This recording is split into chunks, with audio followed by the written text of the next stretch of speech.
시간이 다 되었습니다. 같이 묵상기도 하심으로써 주일 예배 11월 첫째 주 주일 예배 하나님 앞에 드리도록 하겠습니다.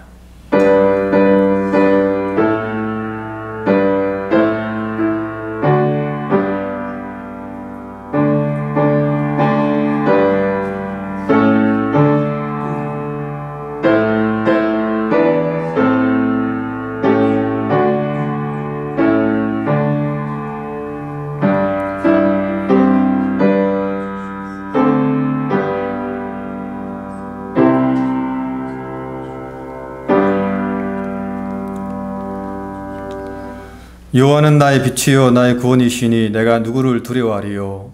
여호와는 내 생명의 능력이시니 내가 누구를 무서워하리요. 악인들이 내 살을 먹으려고 내게로 왔으나 나의 대적들 나의 원수들인 그들은 실족하여 넘어졌도다. 군대가 나를 대적하여 진칠지라도 내 마음이 두렵지 아니하며 전쟁이 일어나 나를 치려할지라도 나는 여전히 태연하리로다. 내가 여호와께 바라는 한 가지 일 그것을 구하리니 곧 내가 내 평생에 여호와의 집에 살면서 여호와의 아름다움을 바라보며 그의 성전에서 사모하는 그것이라. 여호와께서 환난 날에 나를 그의 초막 속에 비밀히 지키시고 그의 장막 은밀한 곳에 나를 숨기시며 높은 바위 위에 두시리로다. 이제 내 머리가 나를 둘러싼 내 원수 위에 들리리니 내가 그의 장막에서 즐거운 제사를 드리겠고 노래하며 여호와를 찬송하리로다. 아멘. 다 같이 신앙 고백하겠습니다. 전능하사 천지를 만드신 하나님 아버지를 내가 믿사오며 그 외아들 우리 주 예수 그리스도를 믿사오니 이는 성령으로 잉태하사 동정녀 마리아에게 나시고 본디오 빌라도에게 고난을 받으사 십자가에 못 박혀 죽으시고 장사한 지 사흘 만에 죽은 자 가운데서 다시 살아나시며 하늘에 오르사 전능하신 하나님 우편에 앉아 계시다가 저리로서 산 자와 죽은 자를 심판하러 오시리라. 성령을 믿사오며 거룩한 공예와 성도가 서로 교통하는 것과 죄를 사하여 주시는 것과 몸이 다시 사는 것과 영원히 사는 것을 믿사옵나이다. 아멘. 우리 찬송가 215장 통합찬송 354장입니다.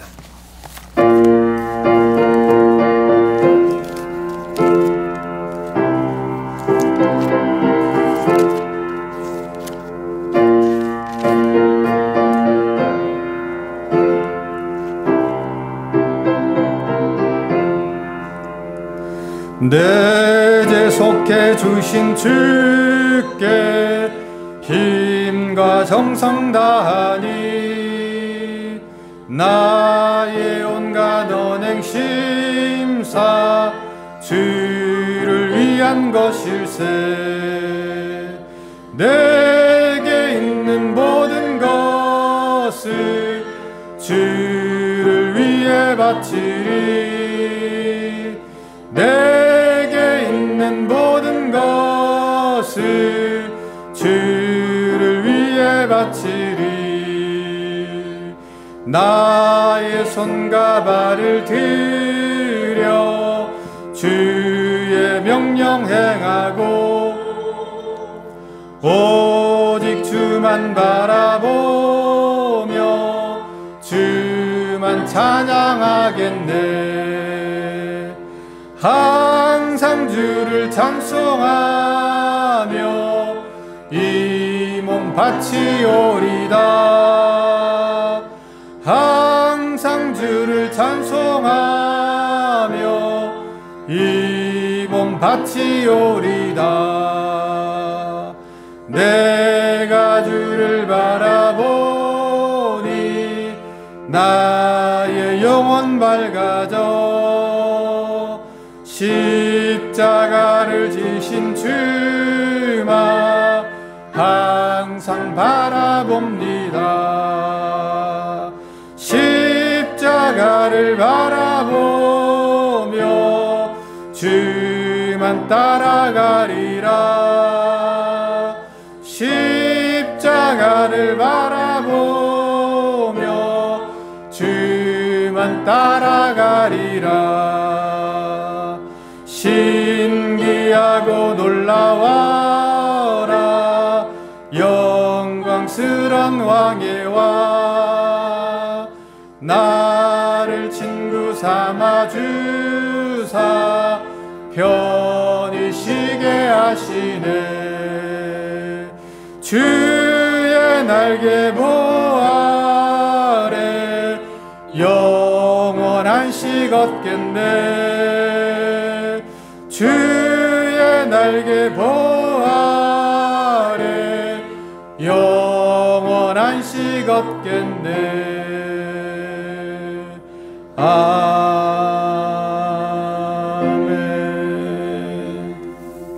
아멘. 옥단 장로님 기도 인도해 주시겠습니다.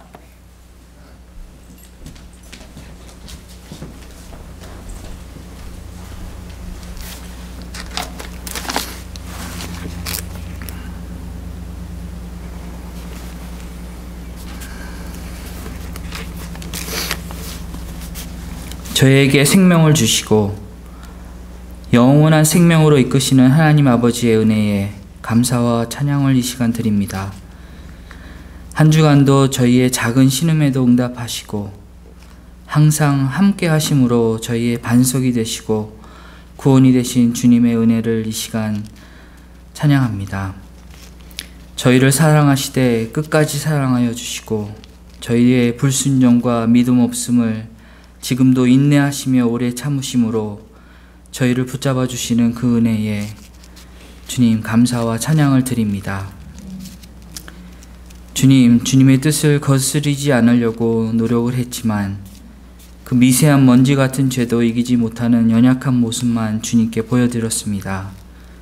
말씀을 들어도 읽어도 참으로 순종하지 아니하는 고집과 아집으로 가득 차 있는 저희들의 모습을 용서하여 주시옵소서.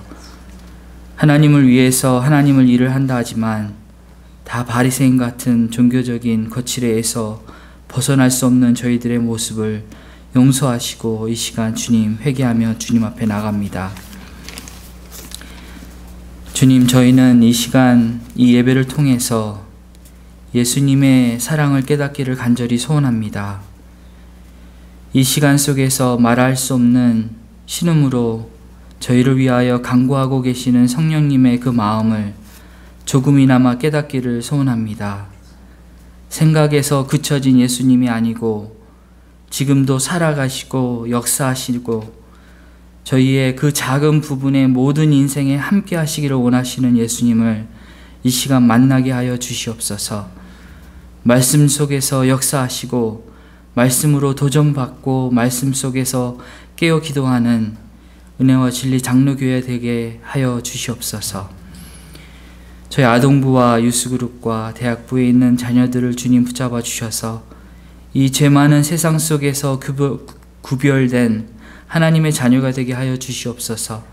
어디에 있든지 무엇을 하든지 예수님과 동행하는 삶을 살게 하여 주시고 그 모든 학업과 삶에서 예수님의 인생의 목적이 되게 하여 주시고 이유가 되게 하여 주시옵소서.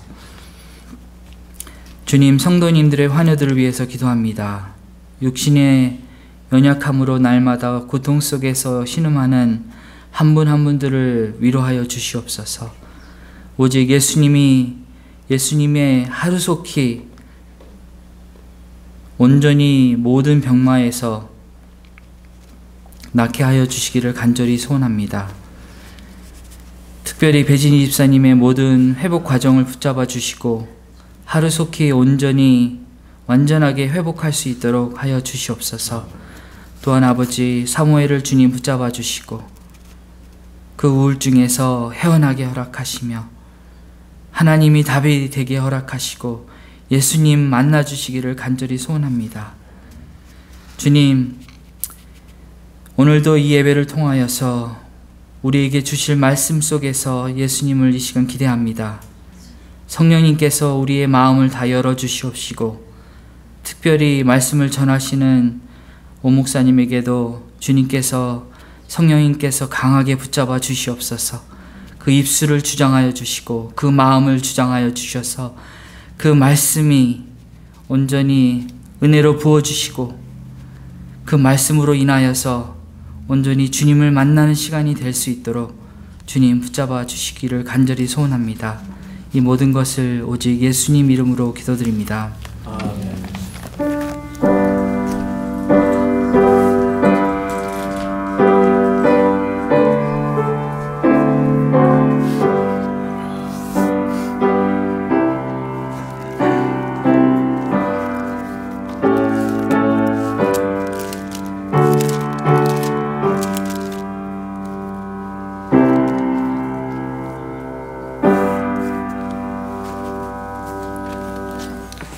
네, 말씀은 사도행전 10장입니다. 1절부터 23절까지 말씀 한 절씩 교독하도록 하겠습니다. 제가 먼저 읽겠습니다.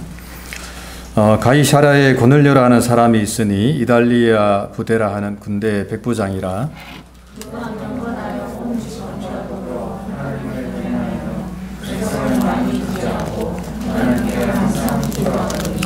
하루는 제9시쯤 되어 환상 중에 밝히 범에 하나님의 사자가 들어와 이르되 고넬료야 하니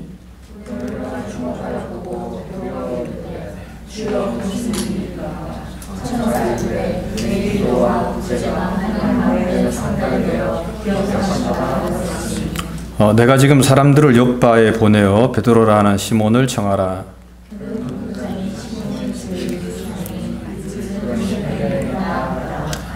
마침 말하던 전사가 떠나매 고넬료가 집안 하인 둘과 부하 가운데 경건한 사람 하나를 불러 이튿날 그들이 길을 가다가 그 성에 가까이 갔을 그때에 베드로가 기도하려고 지붕에 올라가니 그 시각은 제6시더라.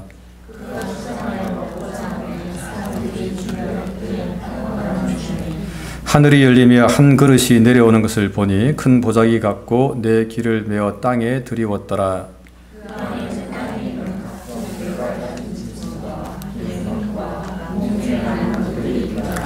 또 소리가 있을 때 베드로야 일어나 잡아먹으라 하거늘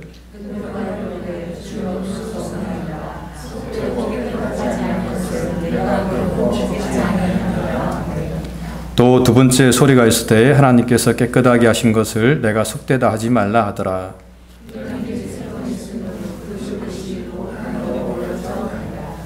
베드로가 본 바 환상이 무슨 뜻인지 속으로 의아해 하더니 마침 고넬료가 보낸 사람들이 시몬의 집을 찾아 문 밖에 서서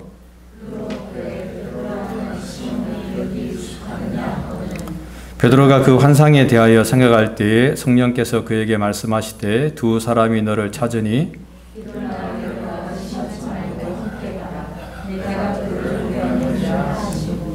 베드로가 내려가 그 사람들을 보고 이르되 내가 곧 너희가 찾는 사람인데 너희가 무슨 일로 왔느냐?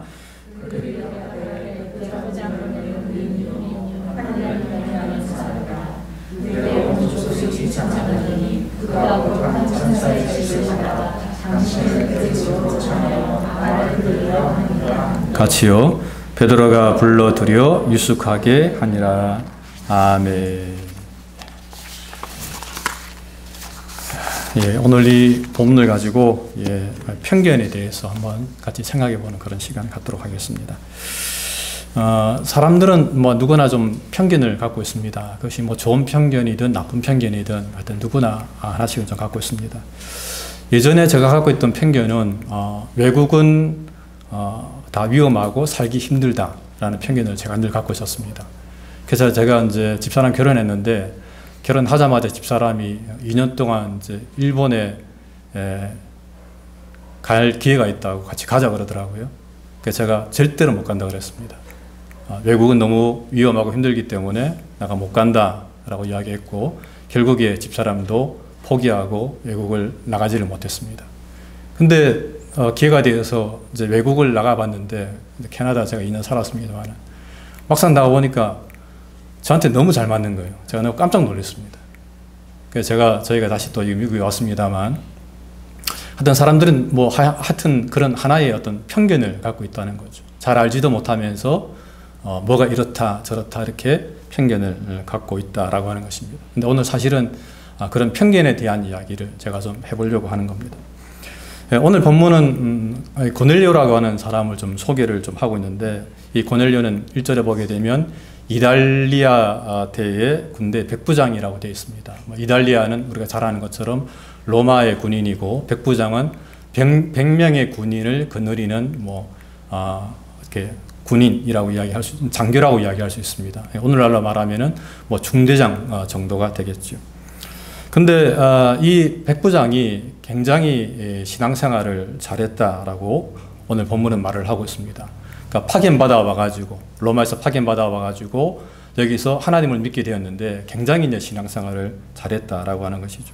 그래서 성경은 이 고넬료를 소개하기를 그는 온 집안과 더불어 하나님을 경외하고 백성을 많이 구제하고 하나님께 항상 기도했다라고 이렇게 말을 하고 있는 겁니다.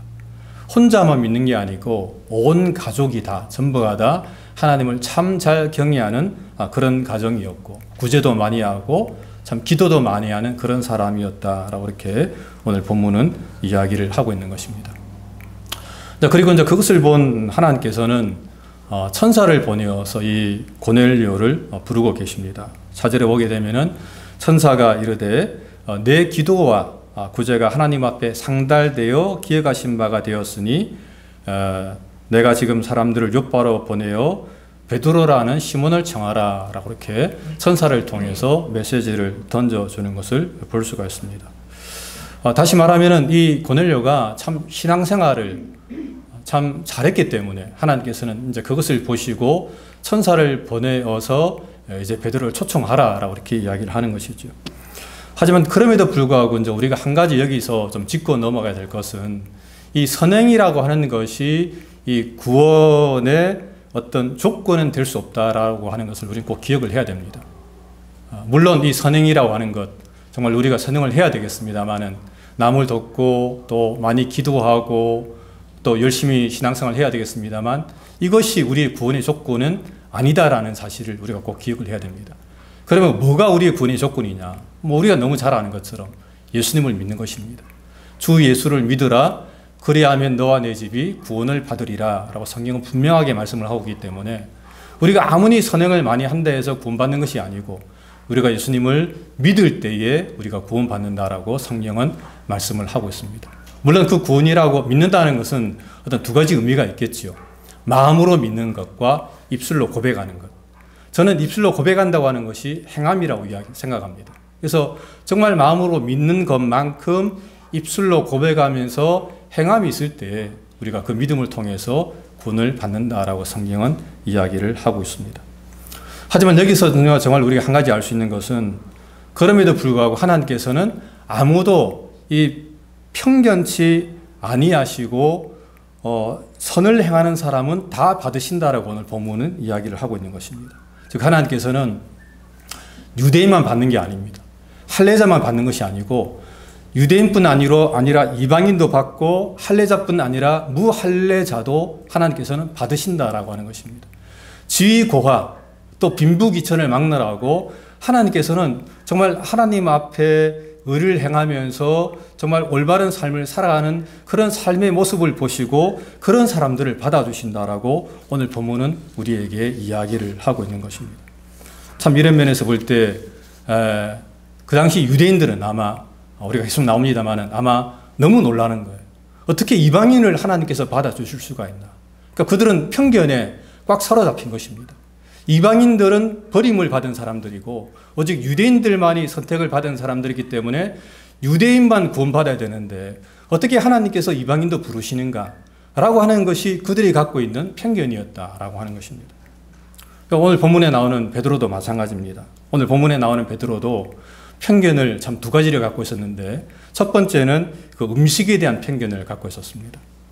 당시 유대인들은 이 음식에 대한 어떤 규정을 까다로운 규정을 갖고 있었습니다. 우리가 레위기서를 보게 되면 모세오경에 특별히 레위기서 11장에 보게 되면 이 음식 규정에 대한 많은 내용들이 나옵니다. 거기 보면은 짐승은 무엇을 잡아먹고 물고기는 어떤 것만 먹고 또 뭐 새는 어떤 것만 잡아먹고 그리고 곤충은 이것만 잡아먹으라고 하는 수많은 규정들이 아주 세세하게 나오는 것을 좀 볼 수가 있습니다. 특별히 짐승 같은 경우에는 굽이 갈라지고 대책임질 하는 것만 먹을 수가 있어요. 그러니까 뭐 양, 염소, 소 이런 것만 먹을 수 있습니다.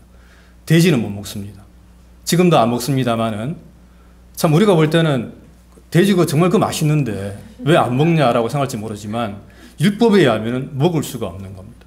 그리고 물고기 중에서는 지느러미가 있고 또 비늘 있는 것만 먹을 수 있습니다. 우리가 특히 그냥 딱 생각나는 게 뭐 예를 들면 붕어, 잉어, 또 숭어, 도미 이런 것들을 먹을 수가 있습니다만은 뭐 각각류, 연체류, 조개류 우리가 너무 좋아하는 제가 너무나 좋아하는 새우, 문어, 오징어, 꼴뚜기 이런 것들은 결코 먹을 수가 없는 겁니다. 참 이런 면에서 굉장히 이 유대인들은 음식에 대한 까다로운 규정을 갖고 있었다라고 하는 것입니다. 그런데 오늘 본문에 보게 되면은 베드로가 기도하는 중에 환상 가운데 큰 보자기 하나가 이제 하늘에서 내려오게 됩니다. 근데 그 보자기 안을 베드로가 보니까 그 보자기 안에 각종 짐승들과 동물들이 막 우글우글 막 하고 있는 거예요. 근데 그 베드로가 봤을 때에 그 보자기 안에는 그 베드로가 먹을 수가 없는 그런 짐승들과 동물들로 꽉 차 있었던 것입니다. 그래서 하늘에서 음성이 들리기를 베드로야 잡아 먹으라 함에도 불구하고 베드로는 이야기합니다. 주님, 내가 그럴 수 없습니다. 내가 속되고 깨끗하지 않은 것을 내가 결코 먹어본 적이 없습니다 라고 이야기하면서 계속 버티기는 겁니다. 주님께서, 하나님께서 잡아 먹으라 그러면 그냥 순종하면서 네, 먹겠습니다 하고 잡아 먹으면 되는데, 베드로는 하나의 음식에 대한 편견을 갖고 있기 때문에 안 됩니다. 주님께서 먹으라 함에도 불구하고 나는 이것을 도무지 먹을 수가 없습니다 라고 버티겠다라고 성경은 이야기를 하고 있는 것입니다. 그런 가운데 하나님께서 3번씩이나 음성을 주시면서 잡아 먹어라, 잡아 먹어라, 잡아 먹어라 라고 하는 음성을 주시고 그 환상은 사라지게 되었다라고 이야기를 하는 겁니다. 그리고 사실 베드로는 그 환상을 보고 이제 생각을 합니다. 도대체 이게 무슨 뜻인가, 어떤 내용인가라고 생각을 합니다. 물론 여러분, 이 환상의 궁극적인 의미는 이방인에 대한 편견을 버려라 라고 하는 뜻입니다. 나중에 이 베드로는 고넬료를 만나고 난 다음에 그 참된 의미를 이제 정말 깨닫게 됩니다. 하지만은 성경은 사실 이 사건을 통해서 이제 신약 시대를 사는 사람들은 이제 모든 음식을 다 먹어도 좋다라고 오늘 본문은 사실 이야기를 하고 있는 것입니다. 더 이상 어떤 음식에 대한 어떤 규정에 매여가지고 뭐 이것은 먹고 이것은 먹지 말라, 그렇게 판단하지 말라라고 오늘 본문이 우리에게 말씀을 하고 있는 것입니다. 물론 우리가 이제 어떤 사람들은 뭐 좀 막 잡아먹는 사람들이 있죠. 뱀도 막 잡아먹고 몸보신을 위해서 박쥐도 막 잡아먹고 하는 사람들이 있는데, 그런 것은 정말 우리가 좀 지양을 해야 되겠지만, 그렇지 않다면은 이제는 이 세상에 있는 모든 음식을 우리가 모두가 다 먹을 수가 있다라고 성경은 우리에게 말씀을 하고 있는 것입니다. 이렇게 이야기합니다. 하나님께서 지으신 모든 것이 선함에 감사함으로 받으면 버릴 것이 없다. 이 사도 바울의 고백입니다. 그러므로 우리는 다 먹을 수가 있습니다. 하지만 오늘날에도 여전히 이런 어떤 음식에 대한 편견을 갖고 살아가는 사람들이 좀 있습니다. 지금도 이스라엘 사람들은 코셔라고 하는 그런 음식들만 먹거든요. 인증받은 음식만 먹습니다.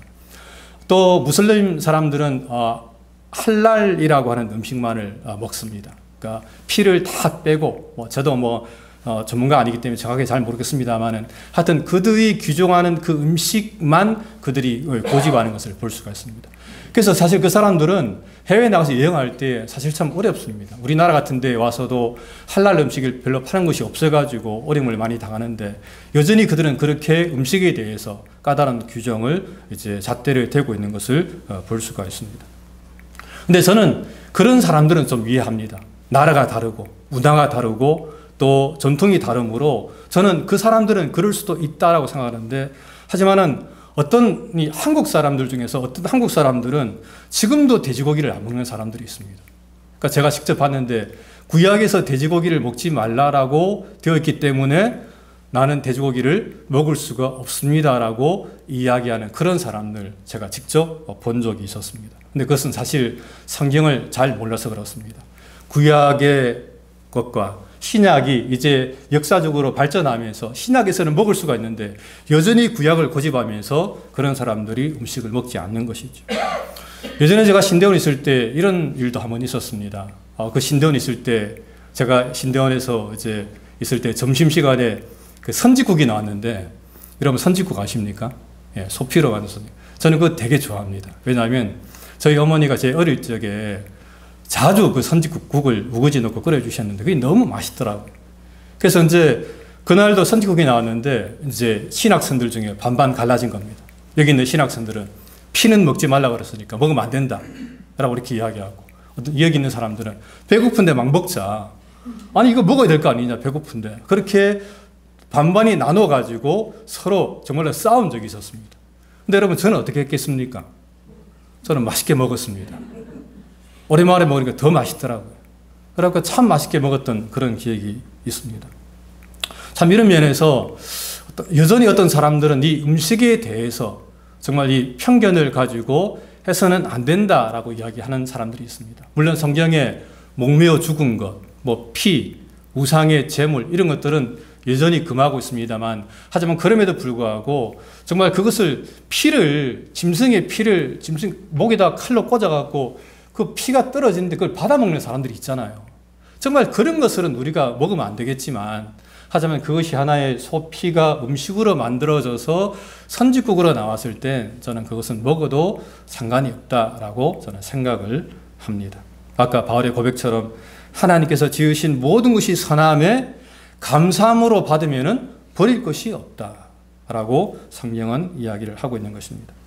그렇다면 여러분, 왜 하나님께서는 이 구약에서는 이 음식에 대한 규례를 주시고 또 신약에서는 이렇게 음식에 대한 규례를 피하고 있을까요?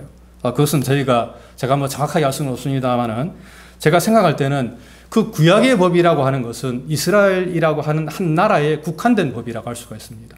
다시 말하면은 그 이스라엘과 다른 나라의 차별을 두는 것이죠. 너희는 이런 모습을 통해서 구별된 삶을 살아라라고 하나님께서 말씀하시는 것인 반면에, 이제 신약 시대는 그 경계가 무너진 것입니다. 이제 이 복음은 이스라엘 내에만 있는 것이 아니고 어떻게 해야 됩니까? 전 세계로 퍼져나가야 되는 거죠.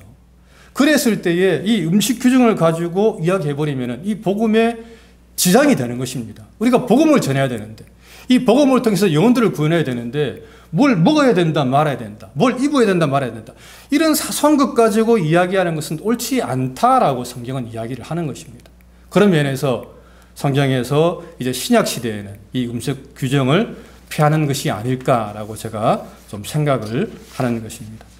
구약이 타인과의 어떤 구별된 삶을 통해서 거룩한 모습을 드러냈더라면, 이제 신약은 이 거룩한 삶이라고 하는 것은 어떤 음식 문화 또는 뭘 한다 안 한다가 아니라 정말 이 복음을 통해서 거룩해진다. 성경은 말씀과 기도로 거룩해진다 그러는데, 이것을 통해서 거룩해진다라고 이야기하기 때문에 이 음식 문화를 피하고 있다라고 우리는 생각을 하면 되겠습니다.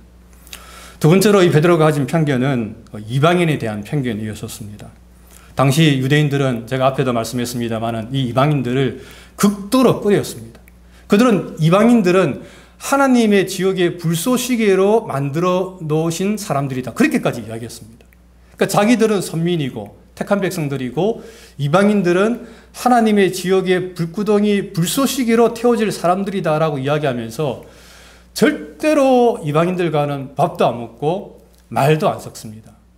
그래서 예수님께서, 우리가 복음서에 보게 되면 예수님께서 죄인들하고 세리들하고 밥 먹는 거 보는데, 그 당시 유대인들은 이 세리들하고 죄인들을 이방인처럼 여겼습니다. 그래서 예수님께서 밥을 같이 먹으니까 왜 죄인들하고 세리들하고 이방인 같은 저런 사람들하고 같이 밥을 먹느냐, 그것은 우리 율법에 옳지 않다라고 이야기하면서 그렇게 대놓고 반대하는 것을 우리가 볼 수가 있는 겁니다. 그만큼 이 유대인들은 이방인들을 극도로 꺼려했습니다. 그런데 사실 그것은 오늘 본문에 나오는 베드로도 마찬가지였었습니다. 오늘 본문 28절에 보게 되면 베드로가 고넬료 집에 가기는 갑니다만 이렇게 이야기합니다. 이르되 유대인으로서 이방인과 교제하며 가까이 하는 것이 위법인 줄을 너희도 알거니와. 이 위법이란 말은 법을 어기는 것을 말하는 거예요. 그러니까 베드로가 말하기를, 나는 지금 법을 어기고 있다. 너희들하고 만나면 안 되는데 지금 법을 어기면서까지 너희를 만나고 있다라고 그렇게 이야기하는 것입니다. 하지만 그것은 베드로만 그렇게 말하는 것이 아니고 그 당시 유대인들 모두가 다 이 이방인들하고는 아예 접촉을 하지 않았다라고 하는 것입니다. 그래서 사실 그들은 이방인들에게 와서 복음을 전할 이 생각을 하지 못했던 것입니다. 예수님께서는 분명하게 사도행전 1장에서 만약에 오직 성령이 너에게 임하시면 너희가 권능을 받고 온 예루살렘과 유대와 사마리아와 땅까지 가서 복음을 전하라, 이렇게 말했습니다. 예루살렘과 유대, 사마리아와 땅끝까지 가서 점점 확장되면서 복음을 전하라라고 이야기했는데, 하지만 이 사도들과 제자들은 오순절날 성령의 충만함을 받았음에도 불구하고 여전히 그들은 예루살렘과 유대에만 머물러 있었습니다. 그 사람들에게만, 자기 동족들에게만 복음을 전하고 자기들만 좋아하고 누리면서 그 복음 가운데 있었다라고 하는 것입니다. 그래서 우리가 성경을 보게 되면 하나님께서는 그 예루살렘에 엄청난 핍박을 가하는 것을 볼 수가 있습니다. 그리고 그 핍박을 통해서, 그것이 사도행전 7장에 나오는데 스데반의 첫 순교 아닙니까? 핍박을 통해서 스데반이 죽게 됩니다. 그리고 그 핍박을 통해서 이제 사람들이, 그 유대인들, 사도들과 제자들이 어디로 가게 되냐면 사마리아로 가게 되는 것입니다. 그들은 나가지 않았었습니다. 그 전까지는 이 복음은 우리 유대인의 것이야, 우리 예루살렘에서만, 유대에서만 이 복음을 전해야 돼 라고 생각을 한 것입니다.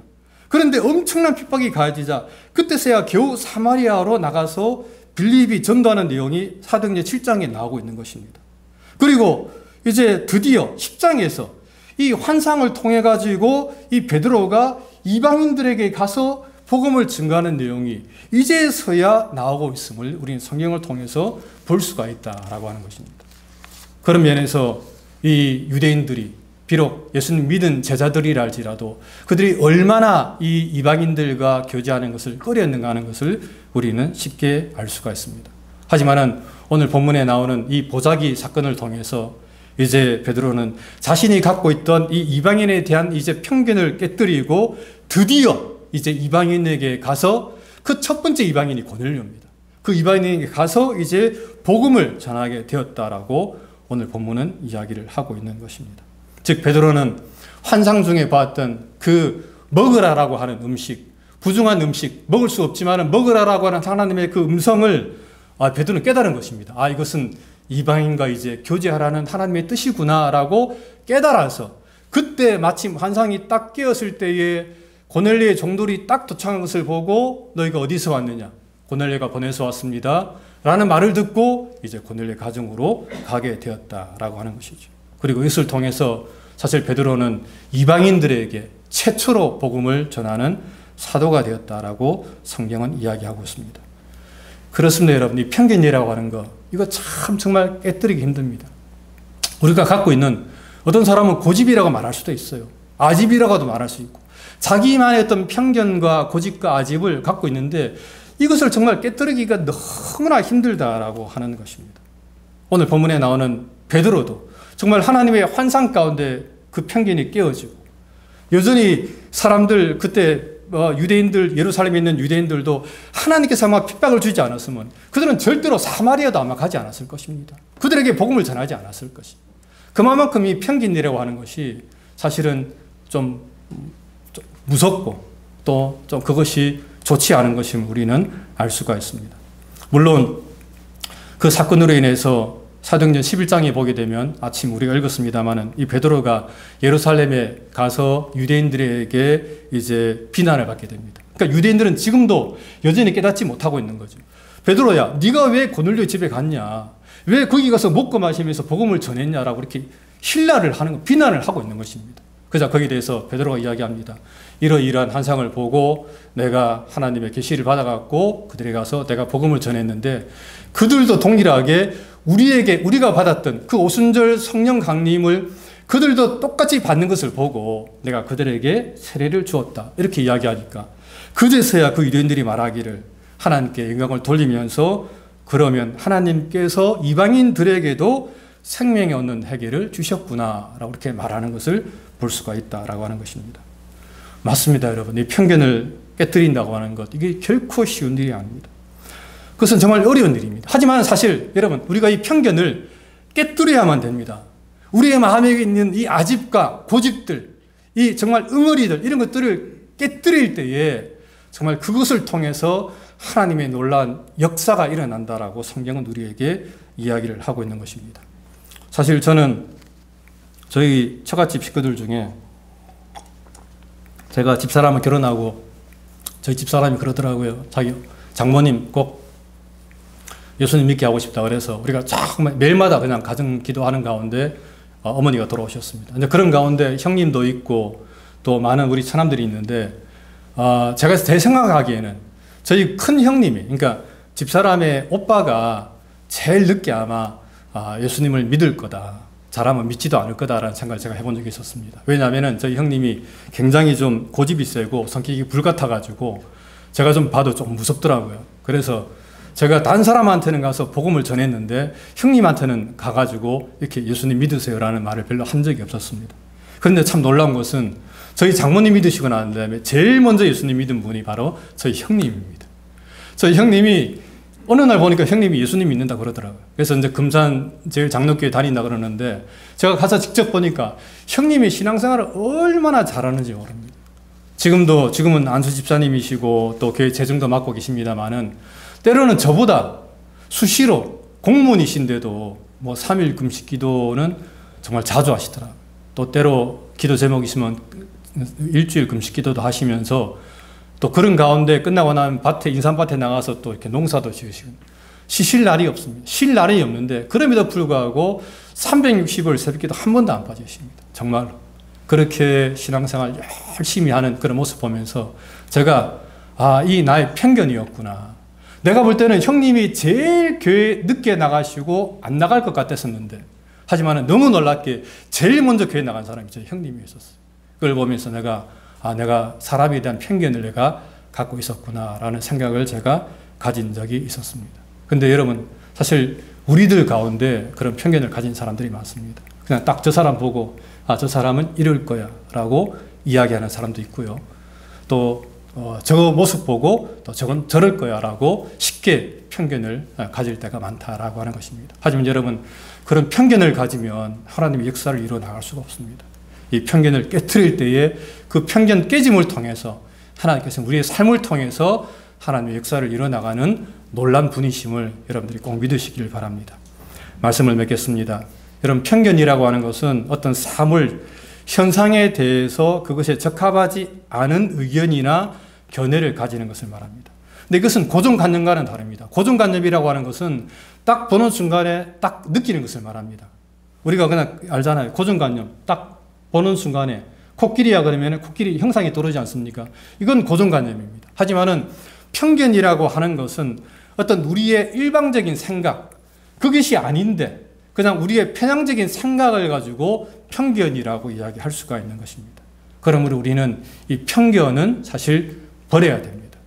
그래서 이 편견을 통해서 편견을 버리고 늘 하나님의 뜻이 무엇인가를 물으면서 살아가는 우리들의 삶이 되어야 된다고 하는 것입니다. 그럴 때 우리는 이 잘못된 편견을 버리고 하나님의 역사를 이루어 나갈 수가 있습니다. 오늘 본문 사도행전 10장, 여러분 정말 이 편견이라는 거 하는 게 너무 무섭지 않습니까? 은혜를 받았음에도 불구하고 안 나갑니다. 복음 전하러 안 나갑니다. 이방인하고는 안 된다는 거예요. 처음부터. 자기들끼리 모여서 그냥 신앙생활을 하는 겁니다. 그게 옳지 않다는 것입니다. 하나님은 그걸 원치 않으신다는 것입니다. 그 편견을 깨뜨리고 이제는 땅끝까지 가라고 하는 것입니다. 그것이 바로 사도행전 10장에서 오늘 우리에게 요구하는 내용입니다. 여러분들은 어떤 편견을 갖고 있습니까? 여러분들 주위에 혹시라도 예수님 믿는 사람, 예수 믿을 만한 사람 혹시 있습니까? 저 사람 안 믿을 거야. 내 생각에 저 사람 절대 안 믿을 거야. 모릅니다. 그 사람이 도리어 더 빨리 예수님 믿을지 아무도 모릅니다.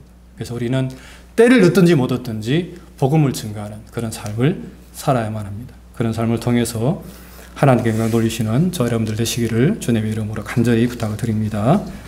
기도하겠습니다. 하나님, 바라옵기는 우리의 잘못된 편견을 버리게 도와주시고 우리의 고집가집을 버리게 도와주시고 정말 하나님 말씀 앞에 서게 도와주시고 먼저 하나님의 뜻을 물을 수 있도록 도와주시고 또 하나님께 무릎 꿇으면서 기도하면서 믿음으로 나아가는 저의 삶이 될 수 있도록 은총을 베풀어 주시옵소서.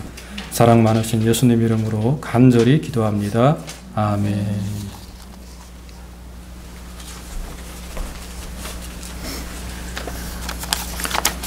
네, 교회 소식 알려드리겠습니다. 11월 생일 축하드립니다. 박철순 집사님. 그래서 저희 친교실에서 아마 케이크하고 준비가 되어 있습니다. 이번 주 새벽에 만나 본문은 사도행전 11장에서부터 17장입니다.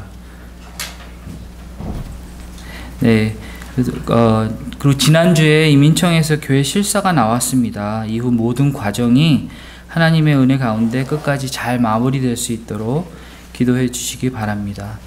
사모님이 그러시더라고요. 카톡에 계시는 동안 비자가 나왔으면 좋겠다고. 그랬으면 저도 너무 좋겠습니다. 네. 그리고 네 번째로 11월 20일 저희 추수감사주일 셋째 주에 정교인 연합 예배로 드립니다. 그러니까 저희 아이들하고 예배를 다 같이 드릴 예정입니다. 그리고 아마 그 17일 날 좀 박 목사님이 여기 도착을 하세요. 그래서 도착하실 때 그 입구에서 에스타비자로 오시는데 그러니까 그 날짜가 너무 짧지 않게 혹시라도 그렇지 않게 좀 기도해 주시면 감사하겠습니다. 3개월을 주거든요, 원래. 그래서 근데 좀 자주 왔다 갔다 하셨으니까 그런 부분에서 이제 거끄러움이 없이 잘 3개월을 받으셨으면 좋겠습니다. 그래서 기도해 주시면 감사하겠습니다. 네, 자 우리 이 시간에 마침송 부르고 제가 축도로 모든 예배 마치겠습니다. 네. 그의 비단의 삶은